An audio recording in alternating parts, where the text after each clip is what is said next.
Oi, querido Papai Noel. Oi, querida menininha. Minha mãe falou que esse ano eu vou ganhar um monte de brinquedos.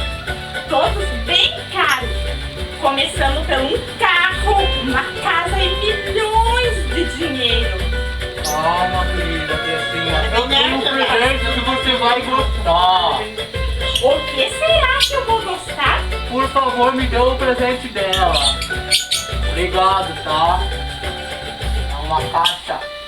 Uma caixa vazia. Não, nela tem o conhecimento, tem a sabedoria. E o que é o Natal, você sabe? O Natal é ganhar presentes. Não, não é só ganhar presente, menininha. O Natal é o nascimento do menino Jesus. Sua mãe não te ensinou isso, né? Mas escuta, Papai Noel, você não vai me dar linda boneca? Calma, vou te dar mais um presente. Obrigado, tá? Vou te dar um ursinho. Um urso? E um urso? O que eu vou fazer com esse urso? Vai se lembrar do Papai Noel, lá do Polo Norte. Ah tá, que eu vou ficar com o urso pra lembrar do Papai Noel. Você Claro. é muito mal. Não eu pedi sou uma mal. casa, um carro Não. e milhões de reais e uma boneca. e Ano você que não vem o Papai Noel volta e vou te fazer essa mesma pergunta. O que é o Natal? Você vai ter que me responder. É o nascimento do menino Jesus. Então, E agora por isso eu te dei esse ursinho para você se lembrar do velhinho o tempo todo.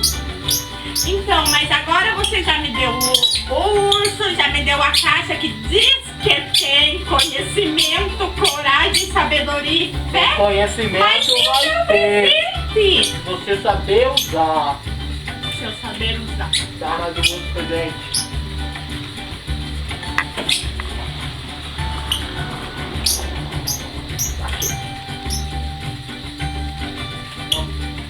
O que é?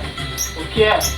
Porque eu quero meu presente. Como é que é o nome dessa boneca, você sabe? Deve ser uma Monster High. Não, essa daqui é a Dona Lisette. Ai, eu não tinha uma boneca dessa. Pois agora tem. Ho, Que ho, ho, ho. linda! Agora eu sei o significado do Natal. Não. Ganhar presentes, né? Não, não, não, menina má. Vai ter que rezar no pinheirinho se começar assim. Ho, ho, ho, ho. Um beijinho pro Papai Noel. Um beijinho no Papai Noel de ganhar tudo isso. Vai! O quê? Eu quero nessa outra bochecha Então. quando eu ficar bochechudo só do lado. Poxa vida! Vale